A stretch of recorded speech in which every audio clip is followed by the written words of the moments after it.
எண்ணெய் ஊற்றிக்கங்க, கடுகு கருவேப்பிலை போட்டுக்கோங்க. தாளித்ததுக்கப்புறம் இதை வந்து வெண்டைக்காயை வந்து இந்த மாதிரி பொடி பொடியாக நறுக்கிக்கோங்க.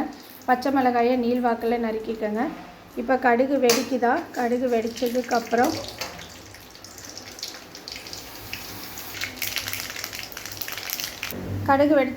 நறுக்கி வச்சுருக்க காயை இதில் போட்டுங்க. இதில் கொட்டிட்டு ரொம்ப போட்டு கிண்டக்கூடாது. லைட்டாக கீழேந்து மேலே, மேலேந்து கீழே அப்படி லைட்டாக பரட்டி விட்டு அடுப்பை வந்து சிம்மிலையே வச்சு நீங்கள் இதை மிக்ஸ் பண்ணணும். இல்லைனா வளவலா கொலான்னு போயிடும். அதனால் இதை மேலேந்து கீழே, கீழேந்து மேலே லைட்டாக இது பண்ணுங்கள். சிம்மிலே வச்சுக்கோங்க. அடுப்போட ஃப்ளேம் வந்து கூட்ட வேண்டாம், இப்படியே இருக்கட்டும்.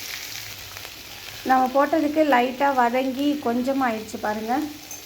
போட்ட குவான்டிட்டியை விட கொஞ்சமாக இருக்கும். அந்த டைமில் நீங்கள் என்ன பண்ணுறீங்கன்னா சால்ட் எடுத்து போட்டுக்கோங்க. உங்களுக்கு டேஸ்ட்டுக்கு தேவையான அளவு போடுங்க. ரொம்ப லைட்டாக போடுங்க. பொரியலுக்கு எந்த பொரியலாக இருந்தாலும் லைட்டாக போடணும். இப்போ காய் வெந்துருச்சான்னு ஒன்று சாப்பிட்டு பாருங்கள். இப்போ சாப்பிட்டு பார்த்துட்டேன் நான், பாயில் ஆயிடுச்சு. அதுக்கப்புறம் தேங்காய் துருவல் வந்து இப்போ எவ்வளோ எடுத்திருக்கேன் பாருங்கள். கொஞ்சமாக போட்டால் போதும்.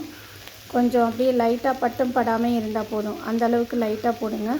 போட்டுட்டு இதை மறுபடியும் மேலேருந்து கீழே, கீழேருந்து மேலே மிக்ஸ் பண்ணுங்கள். ரொம்ப கிண்டி விட்டுறாதீங்க. இப்படி நீங்கள் பண்ணி சிம்மிலேயே வச்சுட்டு இந்த மாதிரி பண்ணிங்கன்னா சூப்பரான வெண்டைக்காய் பொரியல் ரெடி ஆகிடும். இப்போ அவ்வளவுதான். இதோட நீங்கள் வந்து ஃப்ளேமை ஆஃப் பண்ணிவிடுங்க. இப்போ சூப்பரான ரெடி ஆகிடுச்சு, வெண்டைக்காய் பொரியல் ரெடி ஆகிடுச்சு.